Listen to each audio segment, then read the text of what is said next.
I try to listen and find something to learn from any conversation, anybody that I meet. And for example, something that sparked my curiosity and attention in this conversation we've been having is that I didn't know about the map and the South China Sea and the islands there and related to the Barbie movie. So after this conversation, I'm going to go read up on it so that when I'm talking about the Barbie movie with other people, which I'm being asked to do, I have this important piece of the context and we can talk about the politics as well.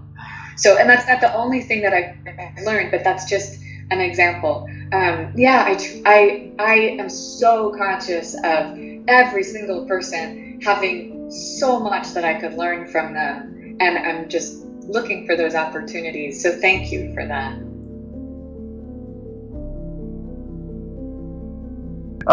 There are two parts of thinking that are important to me. Creative thinking and critical thinking. Creative and critical. To creatively think is to expand the area of your thoughts. And to critically think is to analyze any ideas carefully. Too many people, it's like they're running through life and they never take the time that good thinking requires. Good thinking takes time. It's almost like the difference between people who eat all their food quickly, fast as they can. They're just always, shove food in your mouth and eat fast and run and do something else, as opposed to those people who take their time and relish and savor a good meal. Thinking is the same way. Too many people wrongly believe that thinking shouldn't take much time. You can rush right through it. But thinking requires, like a good meal, it requires time. If you devote the time to it and you try to expand your mind, you can be more creative in your thinking. And then if you try to analyze ideas, okay, here's what somebody has said, but what's the evidence for that? Do I think that's true or not? Or could it be wrong?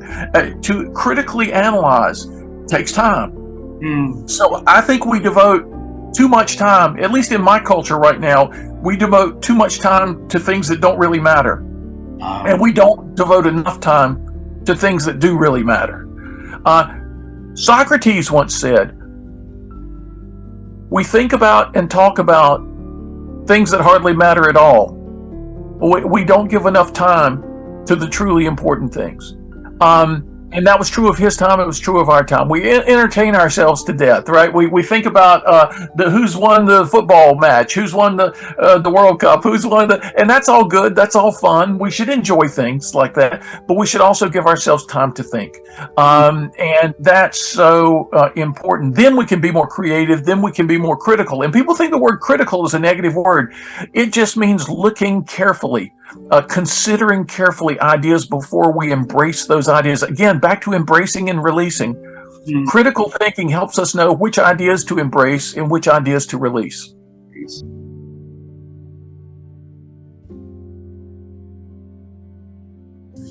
I think I've improved it by just reading a lot. I read books, I read magazine articles, journal articles, newspapers. So I read quite a bit on a number of different subjects, and I think, how do all these things compare? So it may or may not be about thinking as a discipline, because I think there it's something where is maybe individual to people about how they, carve out time for thinking or get rid of distractions if that's possible. But I would say I'm always thinking. I'm a pretty introspective person. So, but a lot of it is reflection on things like what I've read or what I've maybe seen on something like what you and I are doing now or a television show. So I feel all that helps me thinking, because I feel I am good at making connections between, and this is something Drucker did a lot, making connections between disparate parts of thought or of things that you read. So I feel that being a big reader is really helpful, but then also reflecting about what you read and about thinking about how does this relate to my life or my work as a leader or my work in business or whatever it might be. So I think that's a very key thing, reading, observing, listening, and then relating it to your life. I also take a lot of notes, if I can. It's hard in conversation, but I might try to remember something and write it down later or put it into my iPhone of things. So I try to keep notes on things and then go back to them. And I find that is very, very helpful. And I think that's something that's, it's something that people can do because, just take out a pen and paper or type it into your phone.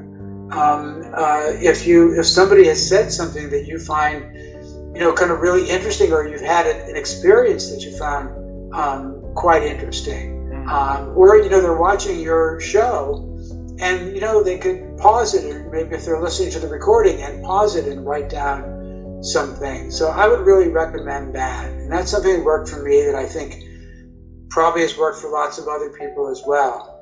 Thank you for sharing. Thank you for sharing.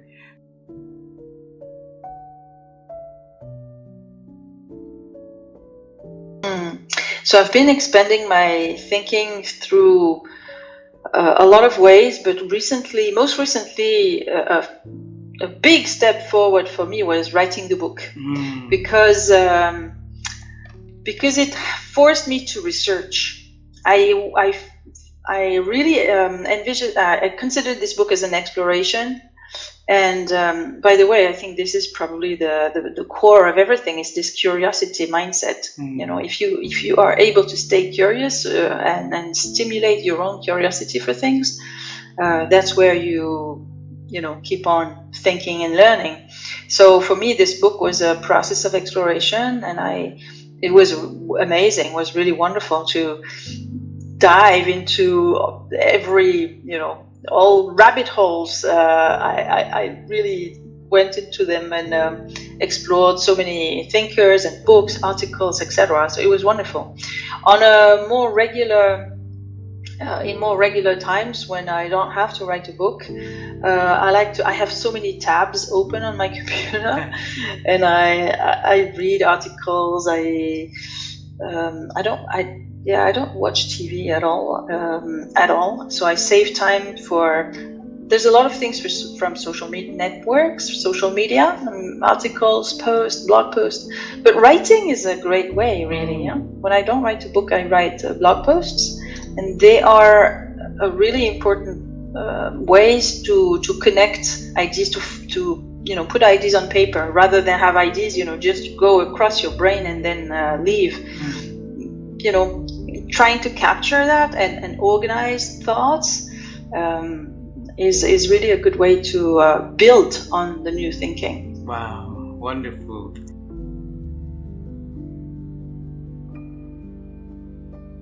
So I think exposing yourself to radically different ideas is helpful. And a case study I read that kind of spells this out for me is, there's a few. One is there was a hospital where they were having lots of problems when a patient came in for surgery, kind of going from the nurse to the doctor, back to the nurse. They were messing things up. And so they'd take the patient, they go from one room to the next. They'd leave stuff in the patient. They'd have all these problems and infections. And they thought, how can we think about changing this? And what they did is they wound up going and bringing a Formula One racing pit crew in. And they had the pit crew evaluate what they were doing, because in a pit crew, like in these races, the car comes in, you have no time at all to get all the tires off, get the car ready, get it back out there. And if you make a mistake, the car's going to crash. Yeah. And in the hospital, they're doing all these handoffs between different doctors and nurses, and they were messing things up. And by looking at how the pit crew did their work and having the pit crew look at how they did work, they brought in these outside ideas that let them think differently and greatly reduce the number of, accidents that happen in their hospital. And I think looking outside what you're doing is really important. I know in our area, one of the first banks to be really consumer friendly was Commerce Bank. And what their CEO said is, I'm not looking at other banks. Consumers don't say, this is a bank, that's how they should be. I'm looking at Target, I'm looking at Starbucks, I'm looking at all the companies that consumers love interacting with and saying, how can I be at that level? And, you know, Steve Jobs for the Genius Bar, that came from the Ritz-Carlton. He loved the way the Ritz-Carlton served people and say, I want to be like that for Apple. So I think, like, when you want to think of new ideas, expose yourself to new things, and then you could sometimes see how things come together. Have time where you're just sitting down with other entrepreneurs, even who aren't in your business, and talking about running your businesses. And also I would always try to go out to dinner with clients. Like, that was a great way to just think about their problems and how we can solve them. And it was also fun. Like, our clients were really nice people.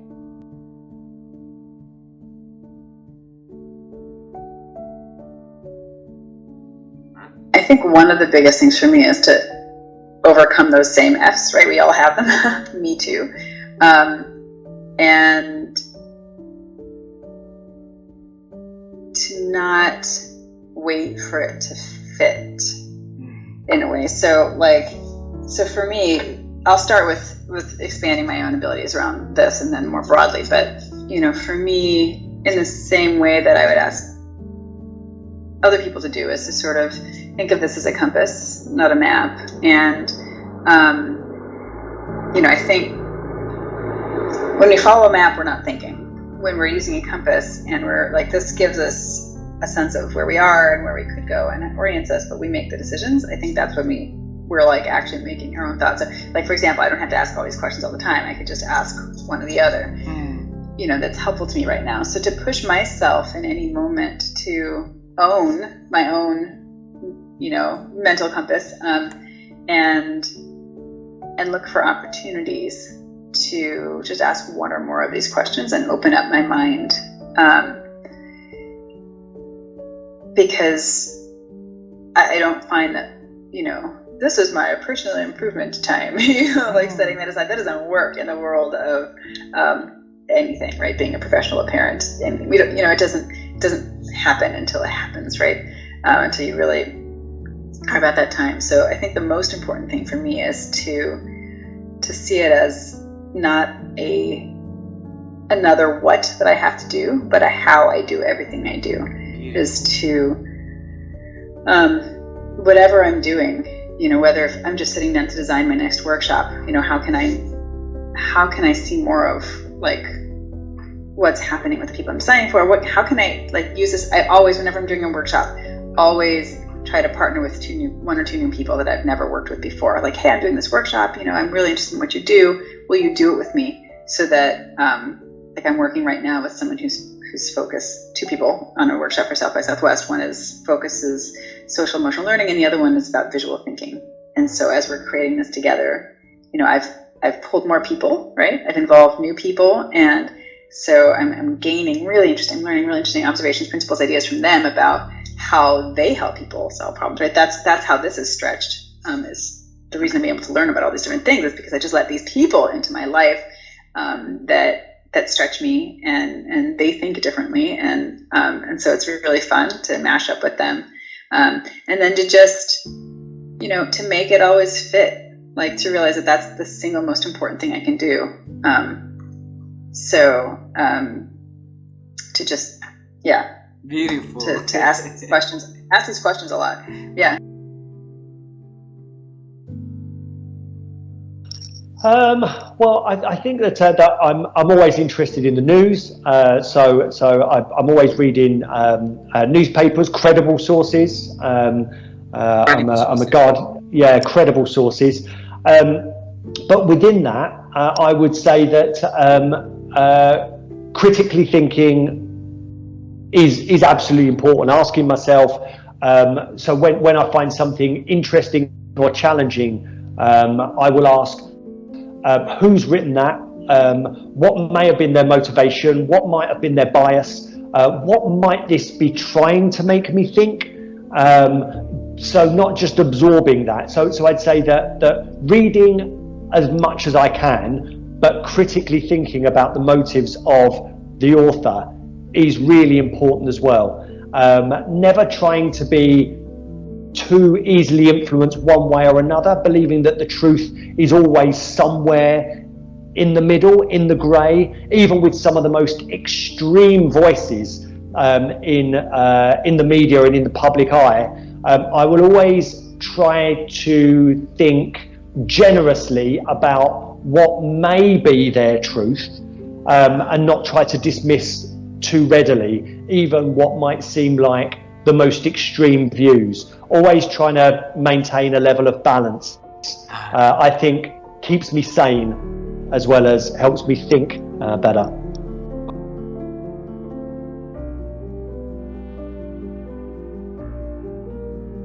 Oh, another great question.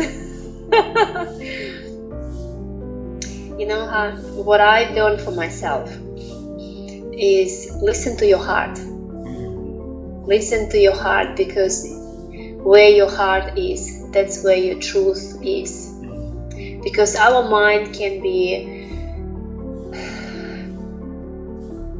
cannot think sometimes as you want it to be, but because we have a lot of influence from our parents, teachers, colleagues, you know, whoever is in your life, and sometimes we're getting lots of information and confused what we really want. But when you listen to your heart, when you trust yourself, when you really feel what is your true desire in this life, and it can be simply as being happy and have a joy and calmness in your life. Just follow those emotions, follow your heart. And that's what I had to learn on a very hard way.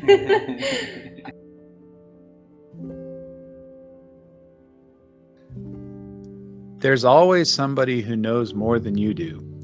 Who are those people? So that is one of the things that I have believed in, I think, my whole life. I want to learn something. Who knows this thing? Somebody knows it, and at least they know it better than I do. And I want to find those people. And sometimes that means reading a book. Sometimes that person is dead and they lived 100 years ago, but they still have that knowledge. And so a book can do that for me. Sometimes they are here today, but it's going to be hard for me to reach them. So maybe I read their articles or things, and again, reading or watching their videos or listening to their podcasts, depending on how you like to get information. And then other times, I'm going to try to have a personal conversation with that person. I've done that many, many times. And so one of my kind of rules when I'm trying to do something, if I hear it 3 times that this is the thing to do, I try to take action on it. So 2 of the books I'm reading right now, it's because I've heard of one of them. I heard it again. I heard it again. That 3rd time, like, I got to read it. I'll learn something. Too many people have told me you need to do this. Like, okay. And so to learn who is it that knows what it is that you want to do, find those people.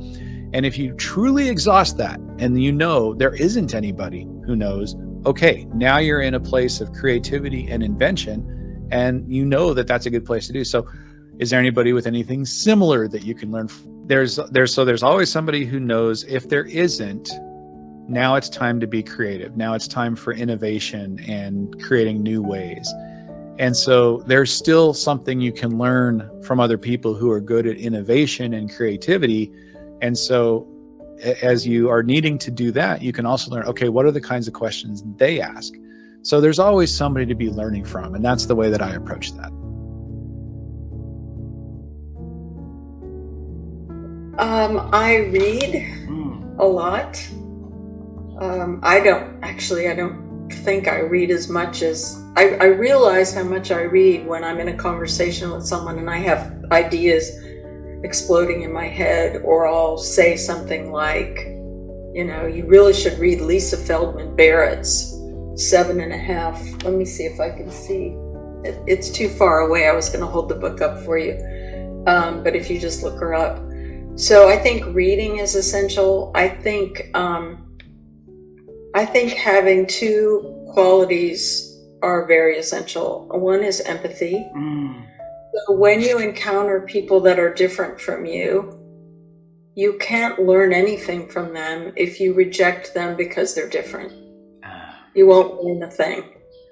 And you won't learn a thing for two reasons. One is you're not listening, but the other is your rejection of them will be felt by them. So they're not going to talk to you, or they're not going to talk to you with any intention to be connected. So empathy is important, and then and that's very connected to the notion of non-judgment from Buddhism. We had talked about that earlier. And then the other is that we have to be willing to let go of what we thought was true when we are now faced with something that shows us. It's very hard for human beings to do that, especially things that are connected to the culture that we're in. So all of our friends believe X, so we believe X, and I meet you, Ha, and you tell me something different. If I'm going to listen to you and listen deeply, and you're going to explain to me and share with me more than I knew, but I'm unwilling, I'm spending my whole time not really listening, but holding on to what I believe as though we're in a battle, I will not learn and I will not expand my knowledge. And this is hard. I mean, I'm telling you this, but it might sound to the listener like, oh, I'm really good at this. No, I do it too. All the things I help other people with, I do. I hold on to what I thought was true. And luckily, my husband is a really good thought partner for me. And so if he's trying to show me that something I think is not true, he'll just keep at it in a really good way, and sometimes with humor. And that helps me cross the bridge from holding on too tightly to letting go. And then usually there's some laughter at the end of that. We had a fight one time about, we were putting down hardwood floor in a room, and I got a D in geometry. So why I was so stuck on being right, I couldn't tell you. But I was sure that I was right about how some calculation about, and it took him, I don't know how long. He's in the other room. That's his office through those doors. He could probably come in here and tell you. It took a really long time. And all of a sudden I realized I was wrong. And I just slumped down on the floor and said, I've been wrong this whole time. And he goes, I know. You know, but see, he had to have some empathy for me to keep trying to explain without getting angry. So I said we had a fight. It wasn't like a fight where you scream and yell and tell the other person that they're an idiot. It wasn't that. It was an intellectual argument. Yeah. Well, I think this is going to sound a little bit critical. It's not meant to be that way, but there are too many people, particularly in a post-pandemic world, pandemic world, that are still conventional thinkers. And maybe that's more obvious to Allie and I because, you know, our business model has always been to kind of break it and put it back together again, whatever it is, whether it be publishing, whether it be our media world, other things that we do. We're looking at the way the world thinks and these other people that we meet and say, well, that might work, but it's like, there's a movie out there many years ago called Groundhog Day, and the star of it was Bill Murray. And the whole thing, the ethos behind the movie was he woke up every day and did everything the same way every day. He kept repeating his life. And we think, given what's happened in the world, particularly around the pandemic, people are now, they stop for a minute. They stop to think. They stop to breathe. And I think many of them, and we're getting this feedback from the many people we talk to and the many writers we have, and we can see it in their writing, people are searching for something more. They don't want to go back.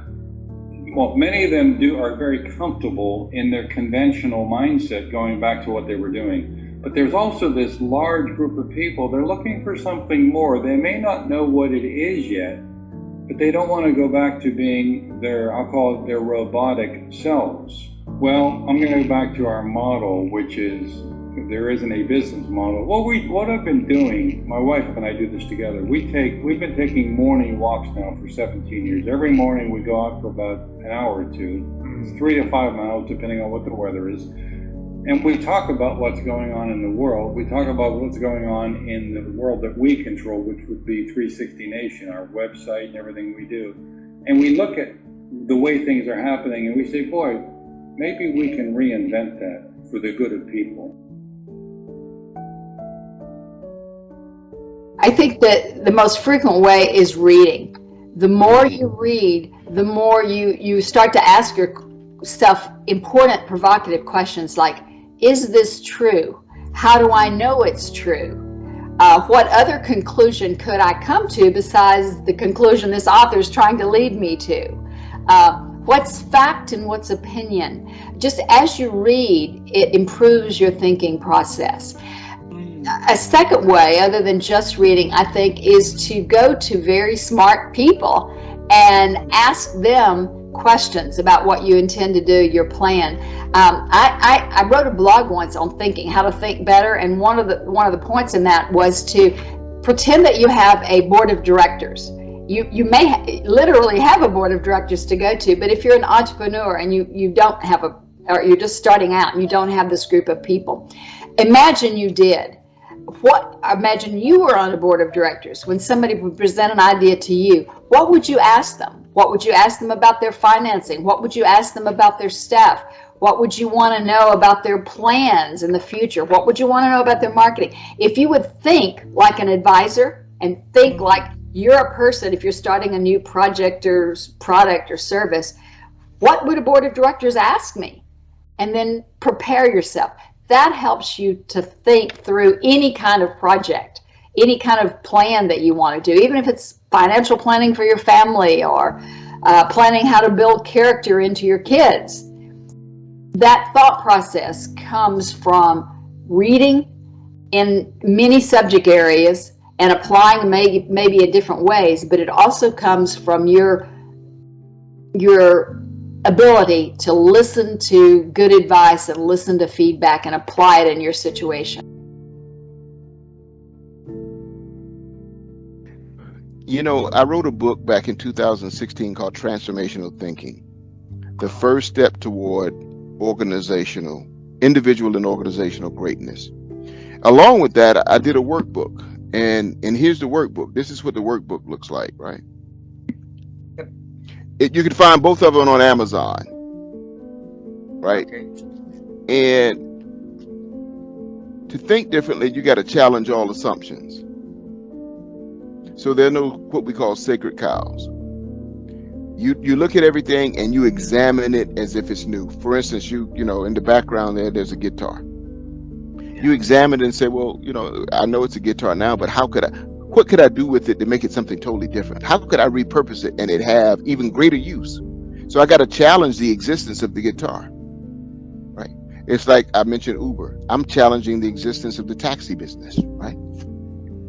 How can I repurpose it? How can I do it differently, right? So thinking, you know, you have thought, decisions, actions, and results.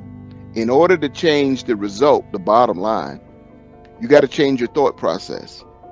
When you change your thoughts, the types of decisions that you make change. When the types of decisions you make change, the actions that you now take change, right? So you have to be able to examine how you think and why you think the way that you do. Often a lot of that comes from our environment. We're conditioned to think a particular way, given our education, given our family, given our friends. But I need to intentionally think. I need to intentionally be aware of what my thoughts are, where they're coming from. I need to intentionally look at my mental model, because we have mental models. all around everything we do. When you wake up in the morning and you get out of bed and you decide to go shower, there's a certain ritual that you have every day around that, right? That's your mental model around what that is. Well, if you want to do something different, say for instance you decide to go jogging early in the morning, then now that routine changes. So your mental model around that changes, right? You have to first, in order to implement any change, any transformation, the first thing you got to do is examine that mental model. Why do I see it the way that I do, right? And then I got to ask the question, how can I deconstruct it, tear it down, and now I got to reconstruct it, right? I got to build it anew so that it'll serve me well. Now, all of our mental models we're not going to deconstruct because some of us serve us very well. It's only when your mental model doesn't serve you well that you do go through the deconstruction, reconstruction. It's like the butterfly and the caterpillar, right? I like to use that example. You got the caterpillar who goes from from caterpillar to butterfly, right? The butterfly is not a new caterpillar. It is a new entity. It is a new being, right? The butterfly never goes back to being the caterpillar. It goes through a metamorphosis of what we call the messy middle. And in that, this ugly little creature becomes a beautiful creature, right? Something brand new. You have to do the same thing with your thoughts. You have to be able to deconstruct your thoughts, just like the butterfly goes through the metamorphosis to become a butterfly. You have to be able to do that and reconstruct it.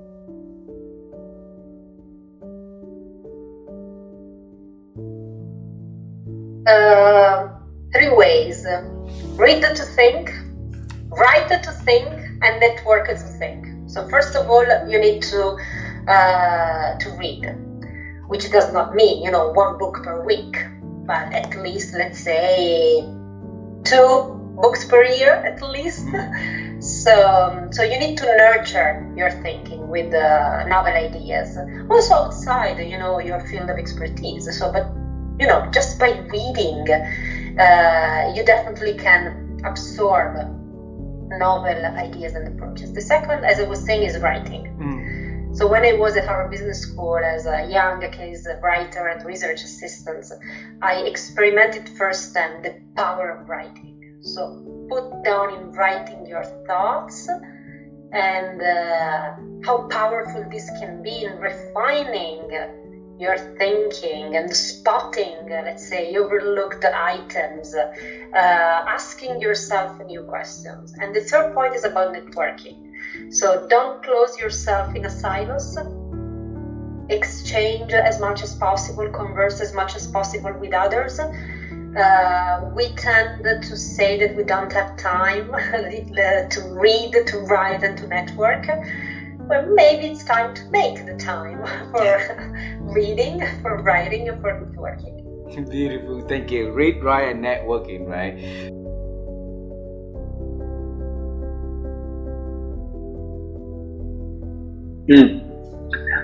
What a great question this. How can I improve my thinking? I always look at what's happening to me. I think awareness is a gift. It's the best gift that you can give to yourself or others. And if I can be fully and completely aware in this moment right now, it will allow me to understand how am I a cause in what I'm experiencing right now. And what is the message for me that will help me to be a better version of who I am? Because who I am is how I lead my life. Yep. And in order to improve my thinking, I need to understand, I need to go back to who I am being here in this situation. Because the being that you are is driving the thinking that you have. And if I can go back and look at the thought pattern that I'm getting right now, the thoughts which are driving my behavior right now, will definitely assist me to be a better version of who I am. Because in order to improve your thinking, I have to improve who I am. And when I'm saying improve I am, I think that's a wrong statement. I need to revisit who I am. And if I can revisit who I am, I just need to move from one being to another being, I just need to look at my own narrative and shift my narrative. Yes. And if I can explore that who I'm being, the who part behind the thinking, I can drive a different behavior that will drive a different results altogether. So that's how I'll approach what you're asking. Beautiful, beautiful.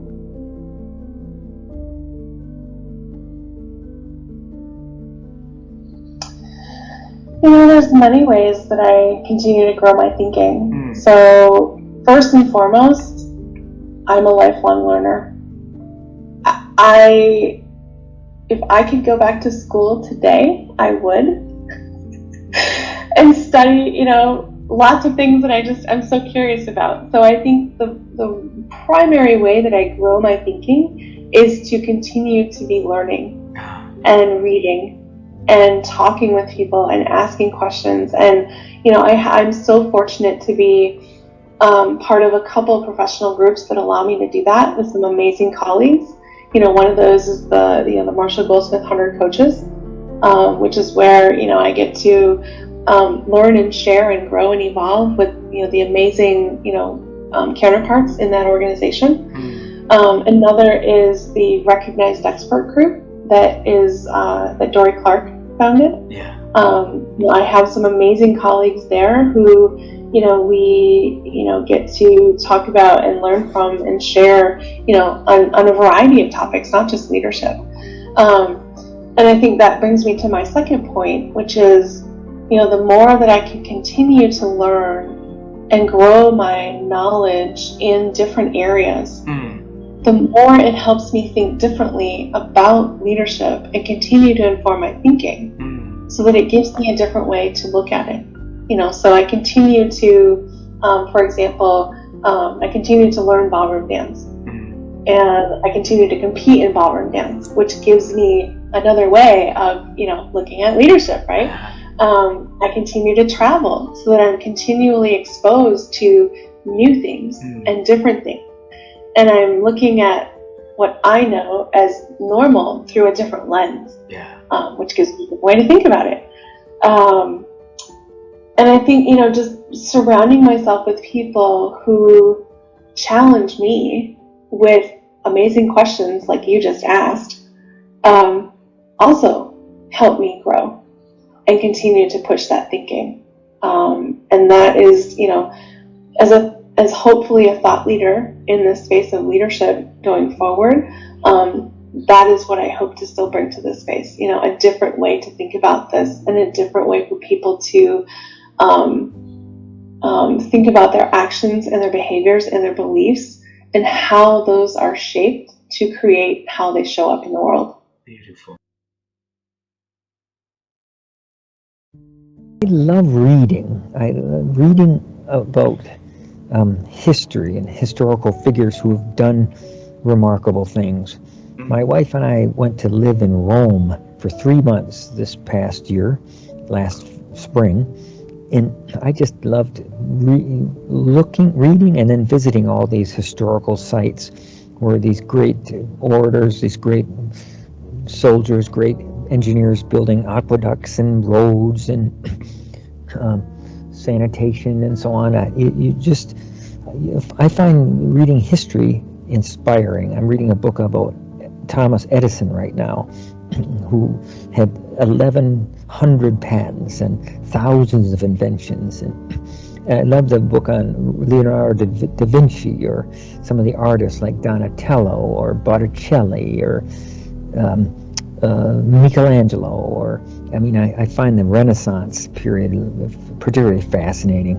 But I say reading is a very, very useful thing to expand your mind and help you think. Another thing I do a lot of is I love meditating. I don't have a lot of time for it, but I meditate at least 5 minutes a day, sometimes 10 minutes, sometimes 15. It just depends on what I have. I use an application called Calm, C-A-L-M, but there's another one out there called Headspace, and there's more. So I think they help you organize yourself, and sometimes there's little lectures, or sometimes, but there's the effect of doing a little bit of meditation, being mindful of where you are in life and in space, and it's something I recommend highly. Sort of also it helps you be grateful or have gratitude towards what you've been able to be accomplish and be involved with, and so I think there's a couple of things there that might be useful. Working hard is fun and interesting, but you have to give a little bit of breaks too. I mean, so I love to run and ride bicycles and hike, and I swim and I sail boats, and so you have to have some pursuits that give you some time away from work so that you actually can enjoy life too. So that's a couple of thoughts I've had.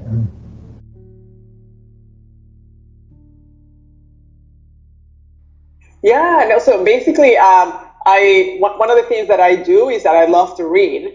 So I'll be completely honest, as somebody who learned how to speak English as a second language, I am not a very fast reader with a physical book. So what I do is I do audiobooks. So audiobooks are becoming, I think, very, very popular. 30% at least of the people actually use audiobooks. So I listen to a lot of books, whether it's, like I mentioned, Marshall, Sally, Dory, all of the different people in my community that write, that are so amazing, Daniel Kahneman. And I also read a lot of articles. And it's very interesting because that was not, how do I say, reading and writing is something that I did, but now I do it with intent. Like, I want to be better. I want to be inspired. And you're only inspired by the people, again, you surround yourself with, by the people you put in your network, and the books and whether it's the movies that inspire you. But I feel like having that as part of your everyday life is very, very important. Podcasts, or however you learn, if you'd like to read or listen, I always advise people to find a way to integrate learning and inspiration into their everyday life. Beautiful. Thank you so much.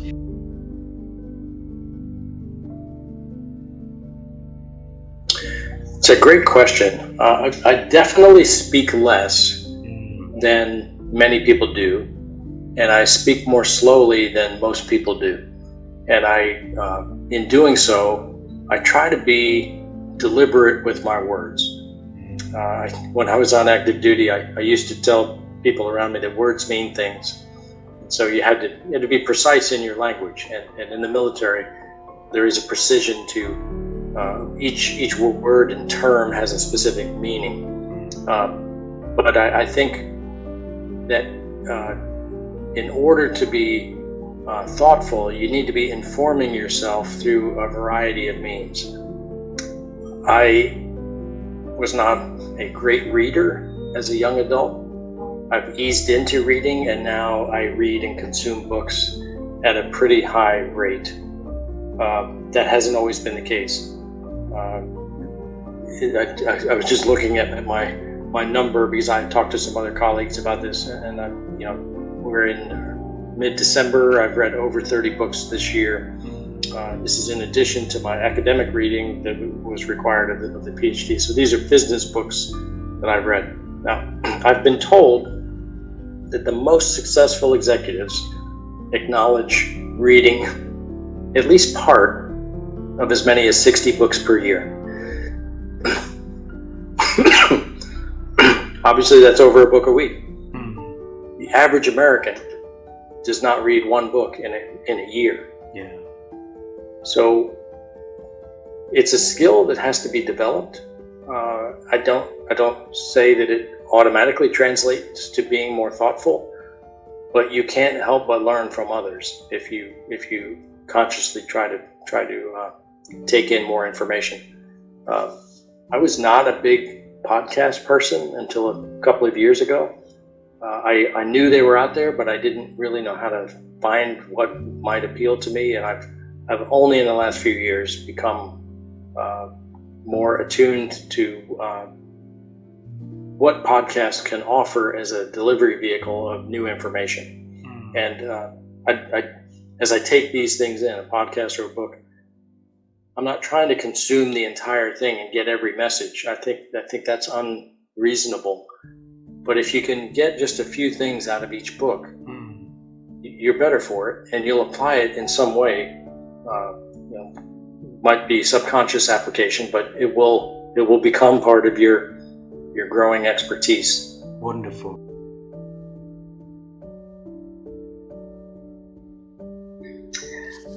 I really believe that that reading books, reading good books and taking them seriously, and talking about them with other people is the key. The college where my husband was a professor is a college called St. John's College. They have campuses in Santa Fe and in Annapolis, Maryland, and they're the original Great Books School. Their curriculum is a Great Books curriculum, which means that everybody reads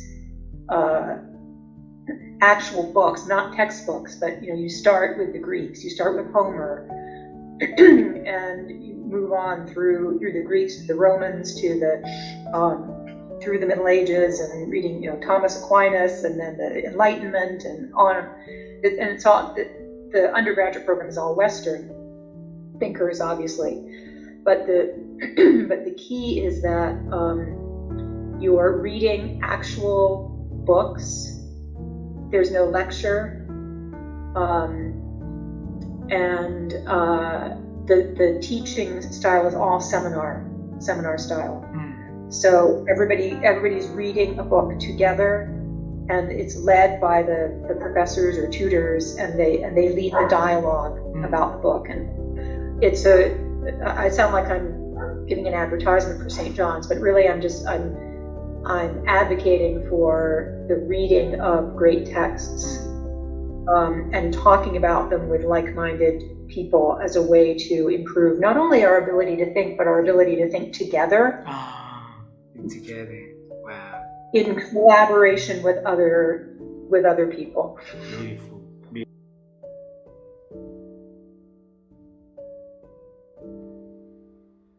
Wow, how I've been expanding my ability to think.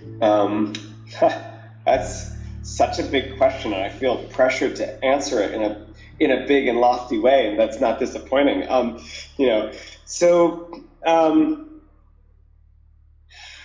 I think one way that I've been trying to think about this, to sort of expand my ability to think, is truly to slow down.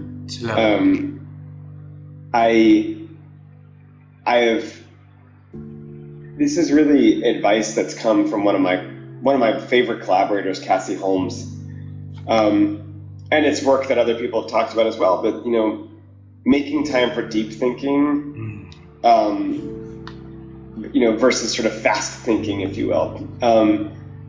There are a lot of things that pop up in my everyday life that seem urgent, and I can sort of do quick responses to, and I often have to stop myself from just digging into the urgent and slowing down, so that I have the ability to actually think, and to your quote, expand my ability to do that.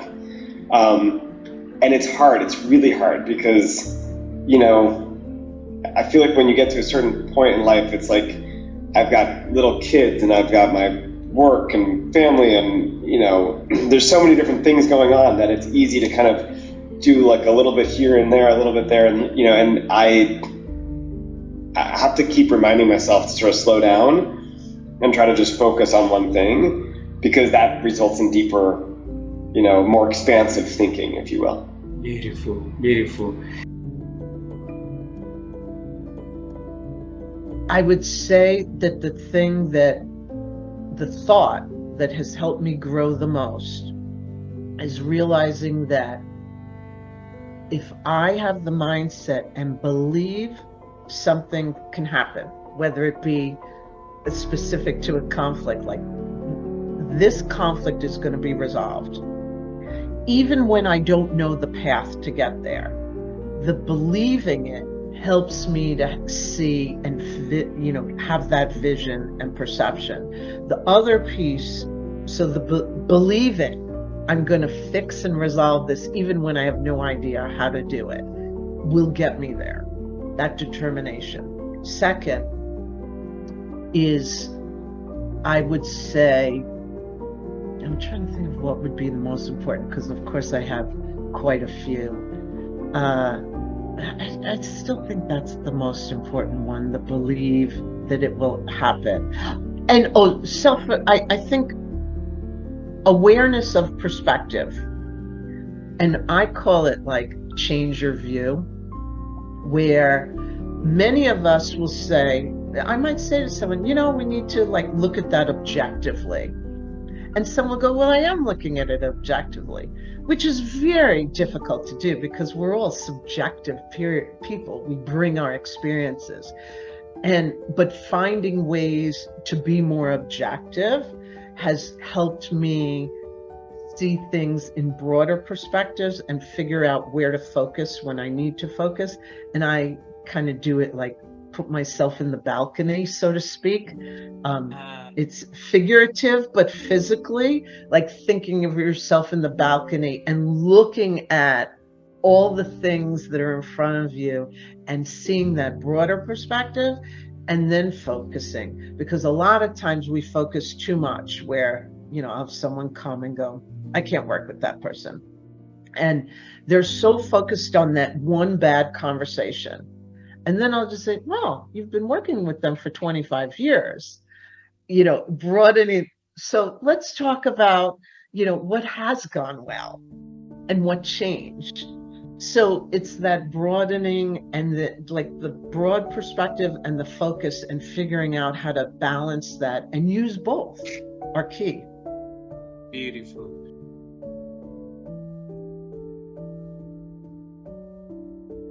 So firstly, I'm not an expert. Thank you though for the term, but I think I'm always learning. I work with very smart people every day. I have a firm belief that everyone has an inner genius.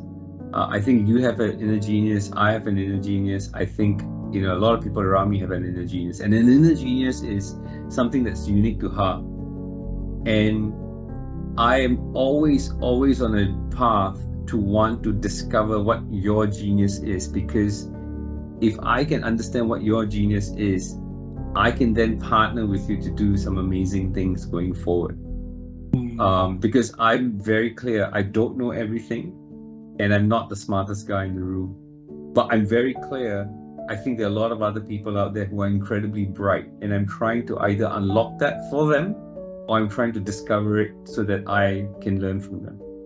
And that's what I want to do every single day as a leader, and that's how I want to stay sharp, and that's how I want to grow.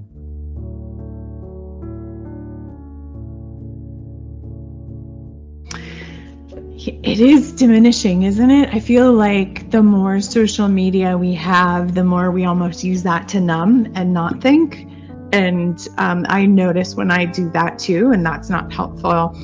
The moments where I feel like I have the greatest thinking are when I get to have conversations like this and I get to meet different people and hear about their experiences, or I listen to a podcast. I love to listen when I'm walking in the woods, and I come back with all of these ideas and things that I want to pay attention to and learn about. And so the positive is you get all of this thinking. The negative is you have to make sure you're listening to different voices and getting exposure so you're getting a broad perspective. But that's the plus side, I guess, of the social media age that we're in today. Podcasts are almost the listening to the radio the way that was in, however many years ago. And so there's such a wealth of insight and information and perspective that can be gained from that.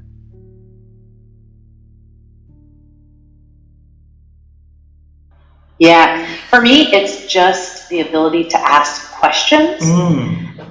So ultimately, I think, I have the ability, I think, and I have the ability to process and think critically because I ask questions with the intention of wanting to learn, right? So I think so often people ask questions or they speak because they want to be heard. And I think somebody who does the opposite, which is ask questions because they want to listen and learn, really, really impacts our ability to think critically. So that is a huge one for me. I want to hear, I want to ask questions, and I want to listen so I can come to my own conclusions, so I can think critically, and so I can develop myself and the people that I work with. Yeah. I guess first is open mind. Trying not, although it's hard sometimes, to be too judgmental, to give the benefit of the doubt before you make your decision or your judgment about something or someone. I don't think anyone who can travel the world and see other cultures can enjoy it unless you have an open mind and accept there are other ways of doing things, even other ways of thinking about time, for example, or about how you treat the elderly or whatever the topic might be. So open mind and not too judgmental. I think it's important to develop your skill of lateral thinking, not to be funneled, have your thinking funneled into one direction, but to open your mind and look for relationships that might add to your understanding of a situation. And I guess the third thing I would say is I'm a glass half full person. I usually try to see the positive in situations, the positive in people, until proven otherwise. And I like to be very optimistic in taking my approach to any business opportunity or any personal relationship until I'm shown that, maybe I was wrong or maybe I should adjust my thinking. There's a great quote that I've used in speeches before, and it's ascribed sometimes to Abraham Lincoln, but I'm not really sure. And he was asked, what's the difference between a pessimist and an optimist? And he said, a pessimist sees the difficulty in every opportunity, while an optimist sees the opportunity in every difficulty. And I guess I've developed a way of thinking very optimistically. Recently or ever since? Over time, moving to France, then moving to London, and then to Finland, and then especially to Turkey, which was quite a culture shock. You have to learn to be more tolerant and open-minded. There are many different ways that things get done that are different than the way you were grown up to think they get done.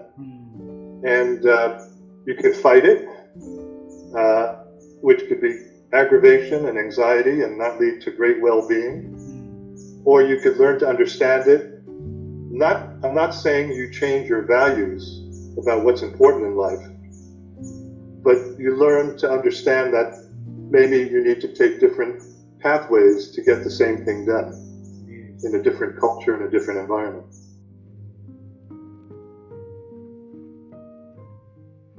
Well, during the last year and a half, I've really given myself the time to write. And I give myself breaks to do things that I need to do to recuperate. I'm fortunate that I am financially in such a place that I can pick and choose what I want to do. I wasn't always in that position. But what I've done is I've recognized that today, later in my life, I am. And so I run really, really, really fast. I exhaust myself when I do a turnaround. I actually give myself time off after that turnaround to sink in and do my mental recharge. And for me, mental recharging is finding things that intellectually stimulate me. Like I said, I'm a big reader, so being able to read and write is actually how I process information and come up with my next plan. Wow. Cool to see you again, and you are back on our 499th episode. By going and studying topics that do not seem to have anything to do with what I normally focus on. So, my job is to help businesses and people be more successful. I focus mostly on things like leadership and strategy and teamwork, but I do from time to time read physics and cosmology and poetry and history, things that are far out of the realm of what I normally focus on. And it's surprising how often that something in an obscure area of poetry will influence the way I think about something that I do in my work every day. So being willing to to study, read, think about things that are out of your comfort zone, and possibly, I hate to kind of say this, but maybe not even that interesting to you, but forcing yourself to say, like physics, I don't understand it, or I didn't understand, I still understand it very little, but I've read enough that it at least has expanded the way I think about science and other things. I always seek opinions of those who I don't agree with on the surface level. I'm constantly challenging myself by getting input from some individuals that perhaps I'm not seeing their standpoint, I'm not understanding fully their arguments, and I'm trying to learn from them by listening first and foremost. I think that nowadays the social media is really doing us a great disservice, because what's happening is we're constantly looking for to solidify our own opinions, right? And when we solidify our own opinions, the algorithms are then helping us, quote unquote helping us. They're not helping us. They're constantly feeding us with a material of our preference. And then what ends up happening is we're not expanding our horizons. We're not improving our thinking. Now, I'm not saying seek an opinion of someone who's so vastly different from you that you're going to end up in some sort of a horrific argument. I'm not saying that per se, but let's say you're having some sort of philosophical debate and you're not seeing something quite clearly as that other individual. That is the person you want to talk to. Because if you're consistently having a room full of people that agree with you, neither one of you are growing, and no one is really thinking. All we're doing is validating each other's opinion. Well, so that's one of my advice.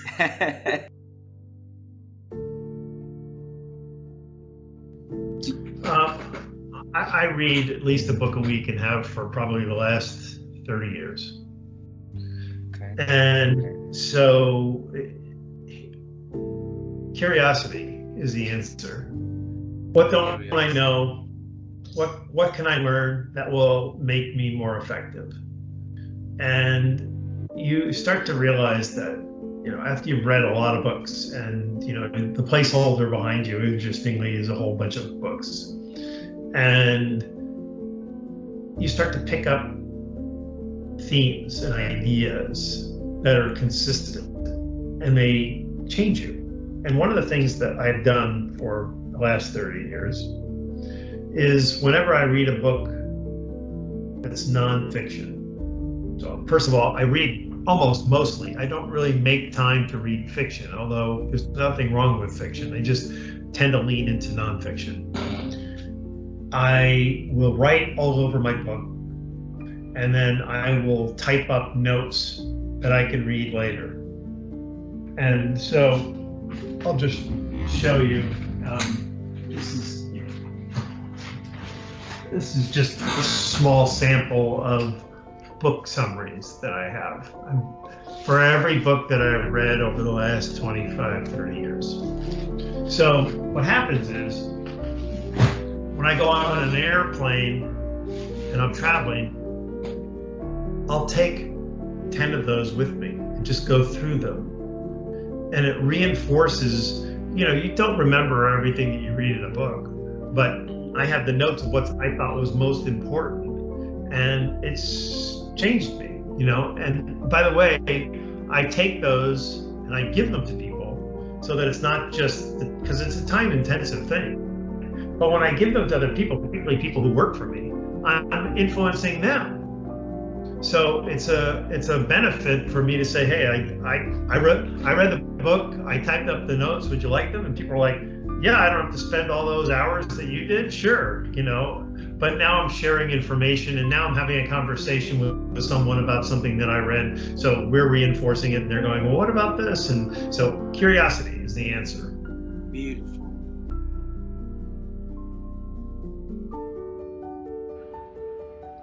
That's a great question. What works for me is doing some reflection, and like on an ongoing basis, like being able to sometimes it's just like looking at the end of the day and saying, okay, what worked well in this day? But if I could do today all over again, what would I do differently? And so, having the ability to sit back, slow down our thinking. Sometimes we're in so much of a rush, we don't do this. But being able to slow things down and be able to take stock of, what are we grateful for in this moment? What is an area of opportunity that we might want to focus on tomorrow? I take that reflection to an annual basis as well. And there's, I don't know if you've heard of something called, it's called 10Q. And it's 10 questions at the end of 1 year that you basically answer a question every day. They're all reflective questions. Like, for example, what was your greatest achievement over this year? Or what is the one thing, or what is the one person you want to build a relationship with next year?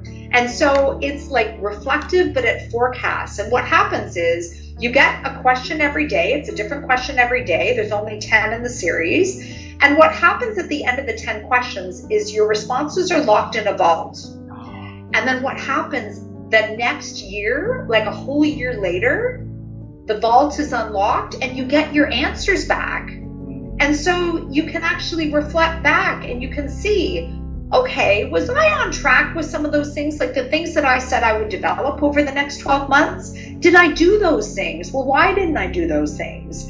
And it's a great way to take stock of what's important in your life. Where do you want to make some shifts or changes or developments? And then when you see all of your answers unlocked 12 months later, like you almost forget about what you put in, right? Because it was a whole year before.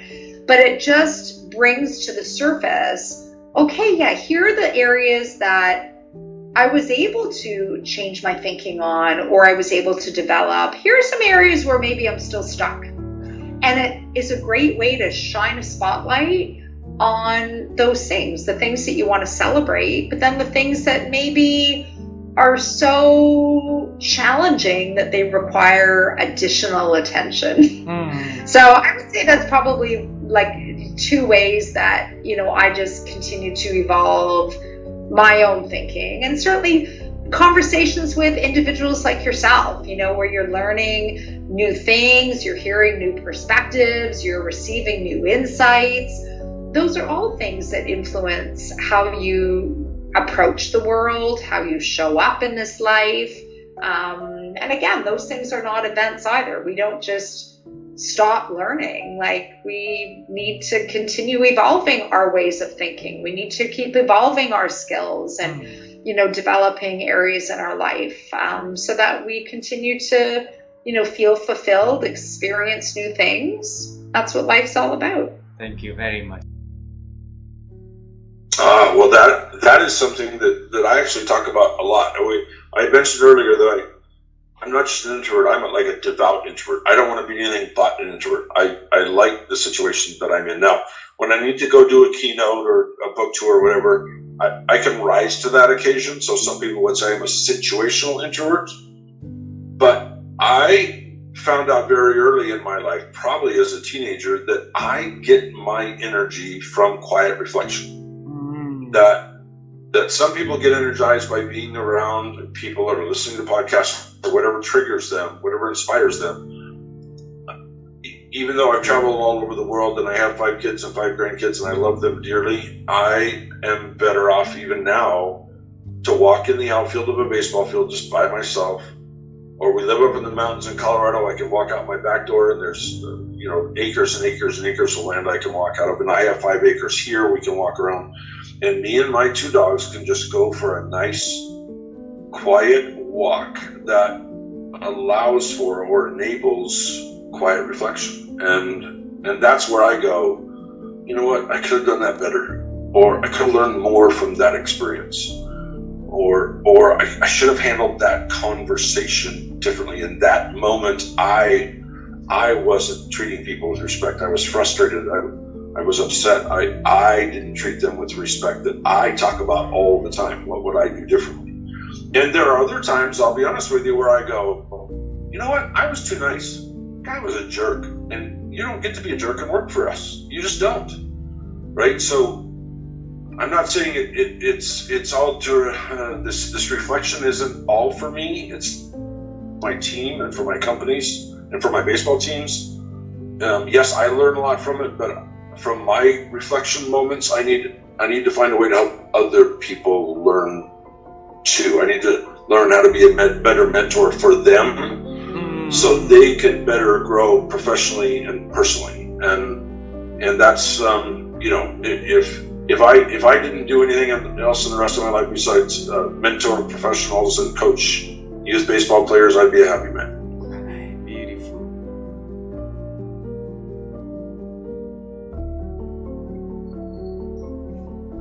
And I'll just clarify that question, right? So I look at it a little bit differently, right? So it's not about improving our ability to think, because our ability to think can improve when we learn, when we open ourselves to different perspectives, engage with people who are different than us, right? But I look at it more from, can we improve our ability and how we behave?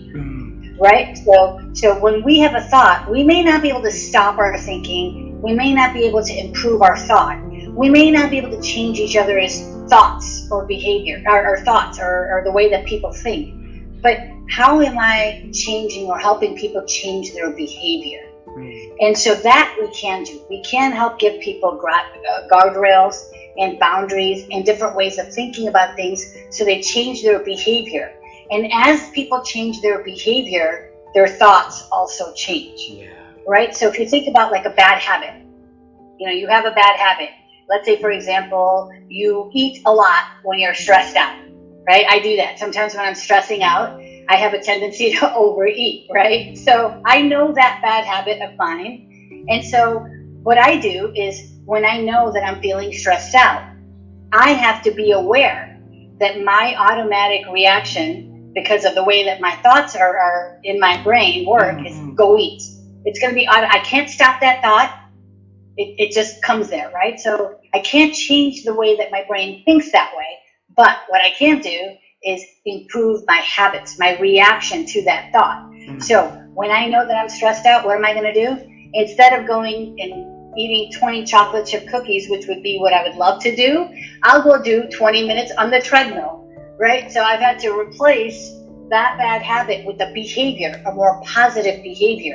And so as I do that, I would hope that my thinking improves to say, okay, exercise is going to improve my thinking. It's going to improve the serotonin, all the chemicals in my brain, and that hopefully will change my thoughts. Right? So I kind of look at it from the flip perspective. How can I change my behaviors to change my thinking versus how do I change people's thinking to change their behaviors?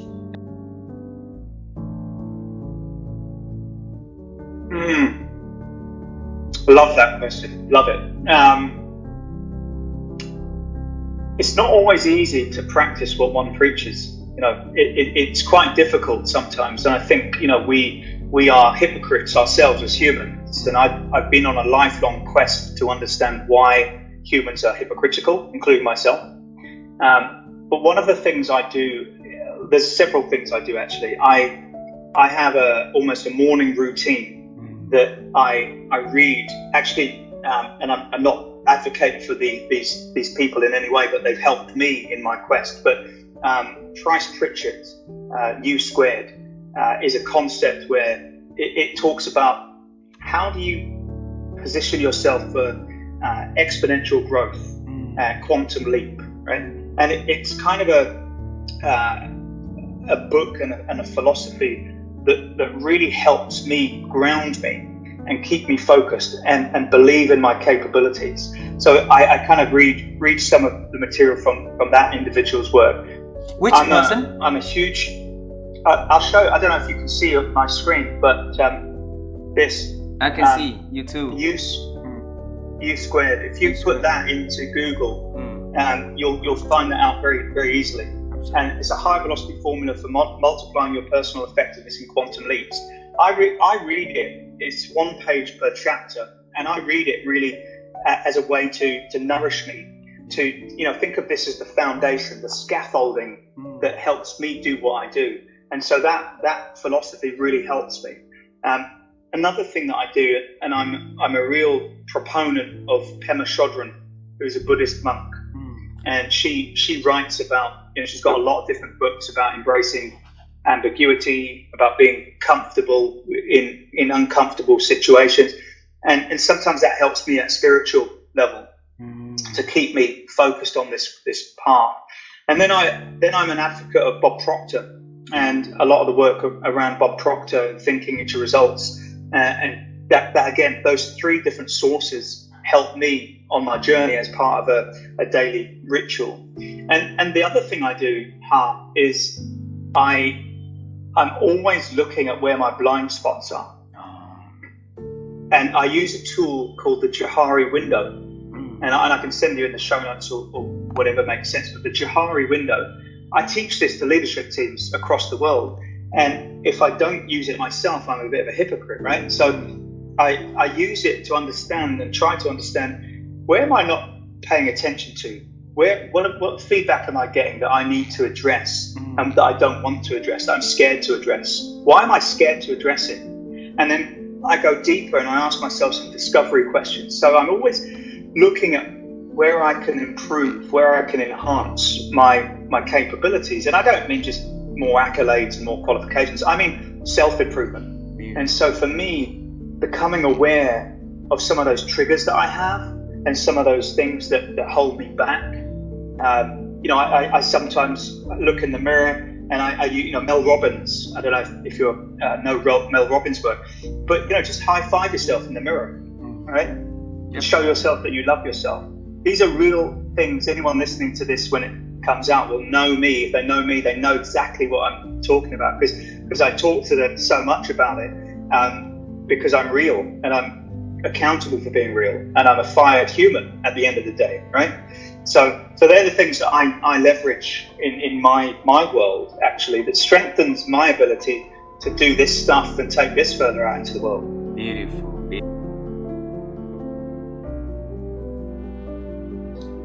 Yeah, that's great. Well, for me, I love diverse perspectives and ideas and domains. So one of the things I try to do that I think then in turn helps me think more rigorously and become more curious is expose myself to things I don't know anything about.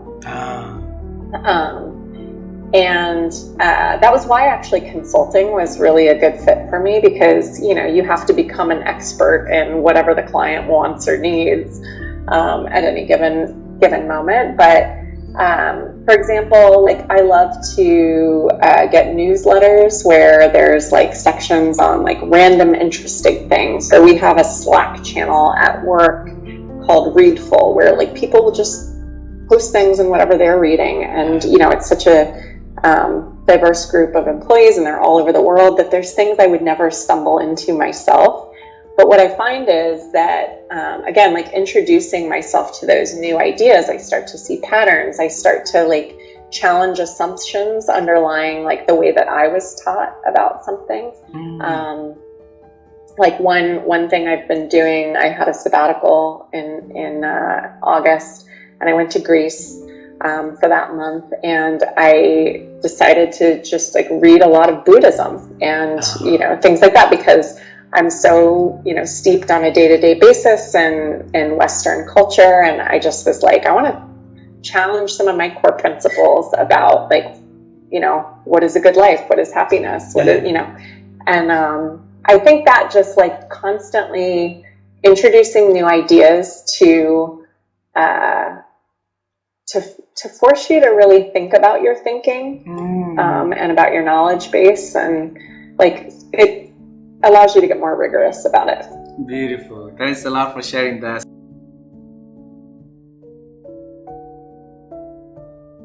I think so. And I want to go back to say that you're absolutely right. You and your wife are absolutely right about identifying the thinking capacity, capabilities, strategies are somehow something's happened, and they're not being leveraged, they're not being tapped into, they're they're not being utilized well. And I consistently see when I work with organizations that successful leaders, or a successful leadership trait, is systems-wide thinking.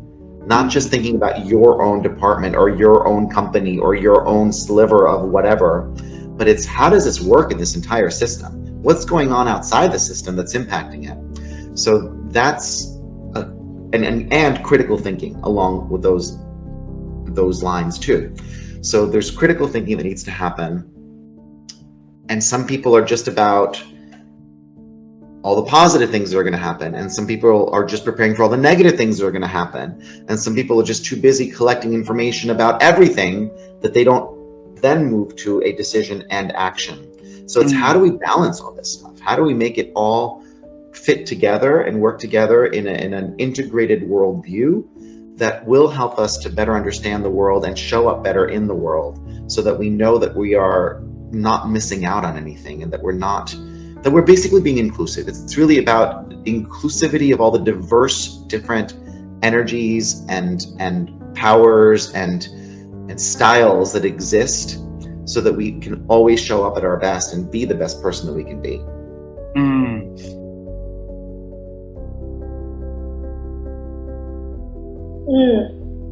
First of all, I don't think it's all about doing. You have to think first. If you think first, you don't want people to be doing a lot of things without thinking. That's dangerous. Yeah? Yep. So I also believe everything starts with knowledge and words. You understand, you make meaning of concepts, and you have to think about it and process it before you can apply things and do them. So there is a process, to transformation. You start with your mind, right? And our minds are extremely powerful. And the processing of that is so important. So I'm always learning new things. So I think, and I'm always challenging things. So when I listen to things that people tell me, I constantly criticize, or not criticize what they're saying, but I critique it. I critique, is this true? Is that your opinion?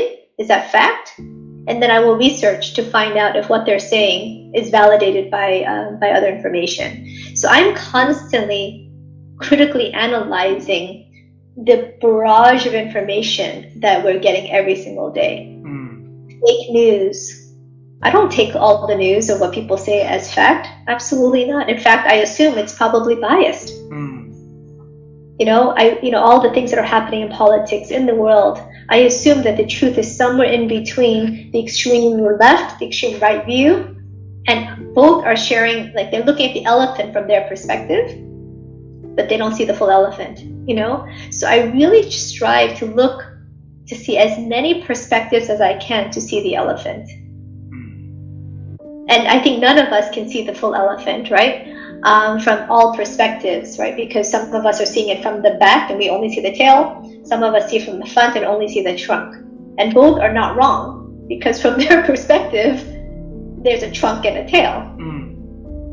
So I think the idea and knowledge and thinking, critical thinking, is just such an important part in perspectives. So I travel around the world so I can understand different perspectives. I've been to North Korea, and I'm criticized for going to North Korea. And they say, why do you go there? I say, because I want to understand how they see the world and their perspective. I want to think critically about, before I make decisions, I want to understand, are you seeing the tail or the trunk? Because I can assert that my view is correct, and I can argue that it's a trunk. If I don't even realize, I have the wisdom to realize that you're standing in the back and you see the tail, then it's foolishness. So that's why I spend a lot of time thinking. I don't give strong points of view to assert that it's the trunk, because that's unwise. So I will try to understand different points of view. I constantly look at views, and I'm challenging my thinking all the time. I'll give one crazy story of what I've done, and I do encourage everyone watching this to do it. I'm American, and the American politics is probably another K-drama series, because it's so dramatic and emotional, up and down. And I spent time on the KKK website. Do you know the KKK? Yep. So the KKK is a Ku Klux Klan, and they are a white supremacist group in the U.S. People might wonder, why am I going to the KKK website? Because I want to understand. I want to understand their point of view and their perspectives and why they feel so strongly about what they feel. And I think in society, if we were to stop and pause to think, not just from our head, but also from our hearts, what is it that connects us and what is it that separates us? I think that process of critical thinking is extremely important for humanity and for human flourishing, actually, going back to the main topic. And so I spend time being uncomfortable. It makes me very uncomfortable to read certain articles. It makes me very uncomfortable to watch certain videos, but I force myself to watch them so that I can understand perspective and then I can critique it. What is it about what they said that I agree with? What is it that I don't agree with? Why do I disagree with that? And then I form my own points of view.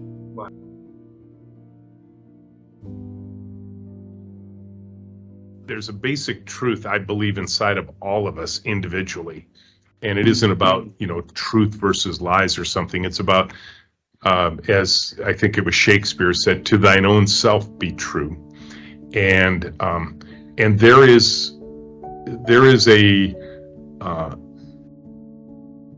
a wiring inside of each of us that we need to understand. And I would say that my journey over these 65 years, and you have explored that journey in ways no other interviewer has done. So I want to congratulate you on just a wonderful interview.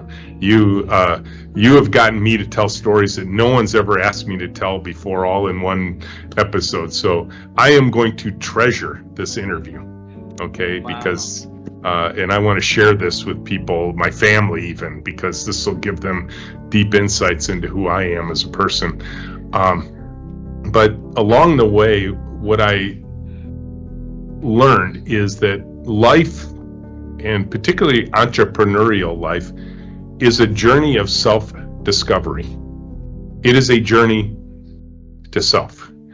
And it's amazing how often in our lives we deny who we are as people. We deny how we are wired. We believe there's something wrong with us and we need to change to conform how the world thinks about us. And I would say my journey of thinking was to figure out, why am I so troubled in all of these other areas of my life? What is it that's bothering me? And what could be done about it? And so I think we just simply need to pour our excess energy, our time, just in thinking about how to make our world and the world a better place. And that, in fact, if we are driven by a need to leave the world a better place than we found it, and that we have a unique contribution to make, that we should spend our time thinking about, who are we? How do we use who we are to make that contribution to the world? And how do we think about how we deny those other voices that say, no, you're just dreaming. It can't happen that way. You need to go conform to the way the world wants. And so that would be my general thoughts on how each of us should think about what the future holds and what we want it to hold for us.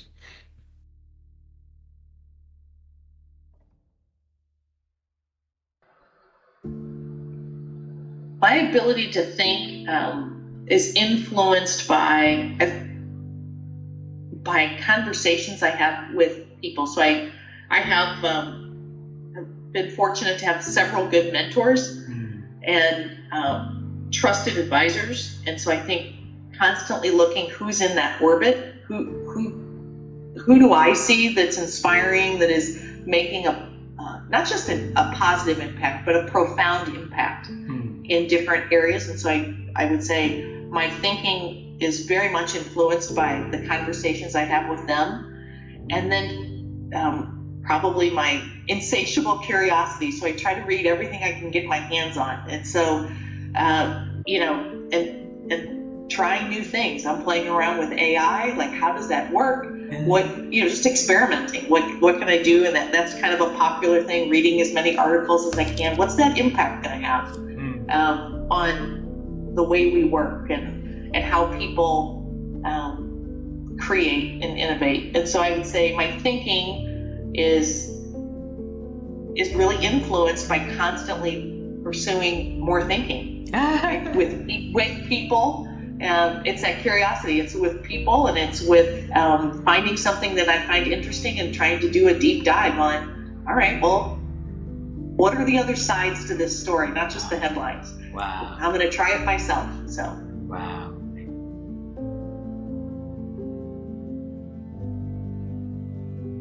Hello, Sanjay. So good to see you in person again. Right? So we're gonna have a follow-up meeting today, and so my wife and I, we're working on a book, and the book is about thinking, and so we try to help people to grow their ability to think through asking experts like you, just to see how have you been developed your thinking over the years. Can you share? That's a great question, and I've never sort of thought about how I think, to be honest. But I think I try to keep it as simple as possible and as close to the ground as possible, because at least my experience has been, if you can articulate things, if you can make things simple, then the clarity of thought becomes really, really good. So I try to keep it as simple as possible, and I think people say, just tell me in one sentence what you think, and that's the most difficult thing. And I think we have to think a lot about how to keep things simple. So in my view, simplicity is something which I'm trying to learn as I think and about the thought process. Wow. So simplicity is a luxury now, because things around us so complicated, right? So tell us a tip or two about how you can make things to a very simple way. So I think that's where a lot of reflection, a lot of thought, a lot of thinking about the pros and cons are very, very important. And I think after thinking very, very deeply about something, you can sort of think a little bit simpler and articulate those sort of things. So I think it needs a lot of thought process, a lot of reflection to keep things simple. Absolutely. One last question. Is there's a whole universe between thinking and the whole universe about doing. And people always say, some people hold the ground that thinking is more important, or some people will say doing is more important. Personally to you, which one is more important and why? We just recently completed a strategy exercise of the company. And the strategy exercise was about what to do and what not to do, which needed a lot of thinking. So if you have to go north, you cannot go south in the same direction. So it was about, okay, you have so many options, and what is it that you want to do in the next 5 years? So this related to the vision and strategy, but I think strategy is as good as the execution of the strategy. So you can think, but I think most important is the execution of what you think. And I think this is where we have to keep things simple and focus on just those things which have the highest impact. Because if you try to do 10 things or 20 things, in my view, then you cannot execute. So if you think of 2-3 things or 5 things, prioritize what is the most important thing which is going to have the highest impact, and then focus on execution. So thinking and doing, I think they go hand in hand. Hand in hand. Alrighty. Thank you so much, Sanjay. Thank you very much. Thank you. Thank you. Thank you.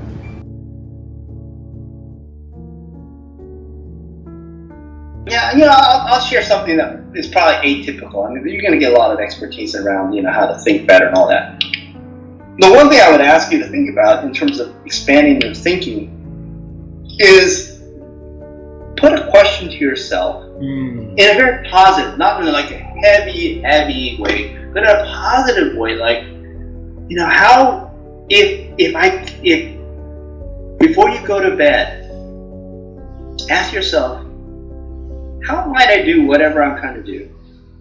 And especially if I had all the money in the world, all the resources in the world, or in fact, I had a magic wand and I could do anything I want, okay?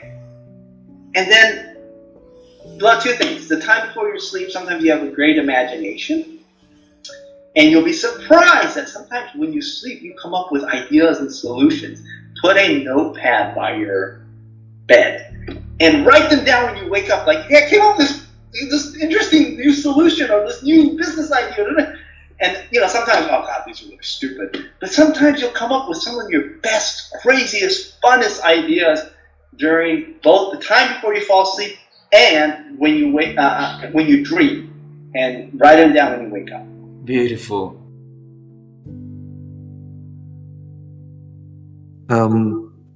Colleagues who disagree with me, you know, that and who give pushback. You know, the one of the best things about working with Jeff and Andy, and there's a monthly live stream I host along with the two of them and Amanda McCulloch. Amanda is the executive director of the Data Visualization Society.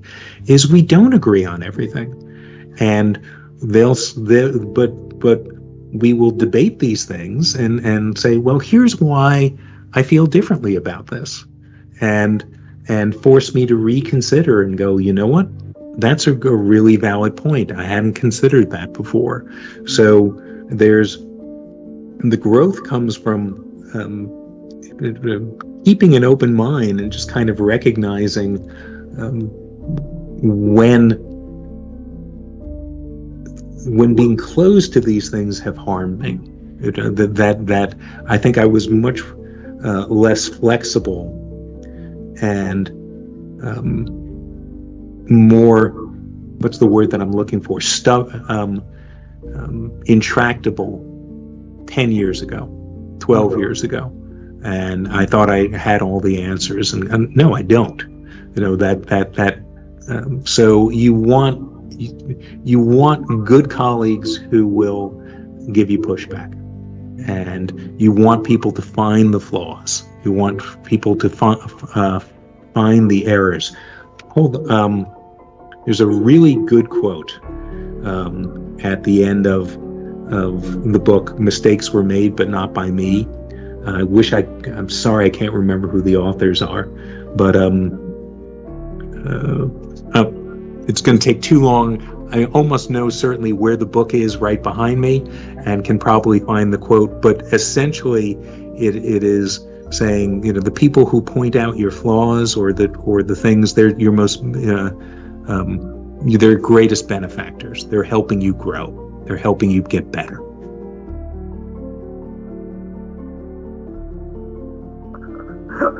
I hope there's some evidence of that. Actually, I first thing that comes to mind is I think reading is very important. There are many leaders of thought out there. Now, my brain seems to be naturally constructed to create a lot of joy for me when I connect ideas. Everybody may not be wired that way, but I think reading is one way to really open yourself up to different kinds of thought, and certainly to read about thought. One of the things that became a fascination for me, you were talking about noise, and I believe in noise he mentions fundamental attribution error as one of the cognitive errors. And again, I think this thing is something that really shows up in emotional intelligence, and that's that I can talk about the U.S. culture in particular. I think it's extremely prevalent here, and it may be a human thing based on survival, but I think we often judge people by making them responsible for how we're experiencing them. So, for instance, I was in a job where I was the program manager of talent development, and I often had to deal with conflict between people in the organization. And there was one young man who was in the help desk department who was particularly irascible. And people eventually totally dismissed him. I really had to work with him behaviorally to the best of my ability. But the flip side is that we decide that somebody's behavior is who they are. And that takes me back to the idea that our emotions are not who we are. And we often identify with our emotions and, take them personally and, oh, I'm a bad person because I'm having uncomfortable feelings, blah, blah, blah. But we also do that on a much bigger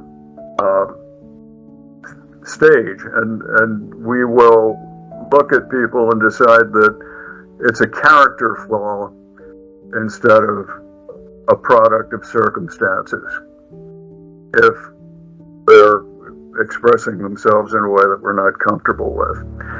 So things like that, becoming aware of things like cognitive errors, which is something that has been studied. Now again, some of this becomes an aspect of what is social reality. And social reality is not always correct. But when you look at some of these big discoveries about thought and thinking and logic and explore those, that helps you change your thinking because it helps you separate from what is perhaps negative social reality. And all of it was developed for seemingly positive reason. The other thing is meditation. I haven't talked about meditation, but I am a meditator. I do study mindfulness practices, and that is one of the things that has made me self-aware. And self-awareness is really the beginning and the foundation of emotional intelligence, and particularly as part of that emotional self-awareness. I can't believe it's taken me this long in our conversation to say that. But a big part of self-awareness is noticing your thinking. Beautiful. And also reading. Yeah, and part of noticing your thinking is noticing that it's not always true.